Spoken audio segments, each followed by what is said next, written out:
Attention, grand fantasme masculin.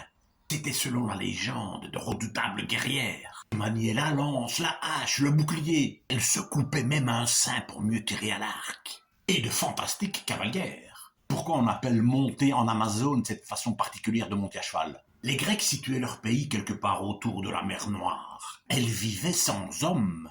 Mais comment se reproduisaient-elles alors? Eh bien, au cours de razzias chez les peuples voisins, elles en profitaient pour violer les hommes. Et quant aux bébés, elles ne gardaient que les filles, liquidaient les garçons. On gardait quelques-uns qu'elles estropiaient pour les avoir comme esclaves domestiques et sexuels.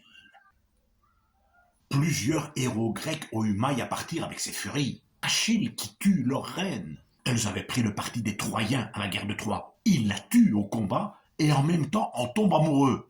Héraclès, Hercule qui a dû rapporter la ceinture de leur reine. C'était le 9e de ses 12 travaux. Une reine des Amazones aurait même, selon la légende, voulu avoir un enfant avec Alexandre le Grand, himself. Au XVIe siècle, quand les Espagnols débarquent au Brésil, ils tombent sur des tribus où les femmes se battent comme des hommes. De là, le nom du fleuve voisin, l'Amazone, et la région, l'Amazonie. Mais des femmes guerrières, on en trouvait aussi en Afrique et dans les steppes d'Asie, enfin un peu partout. La furie féminine n'épargne aucun continent.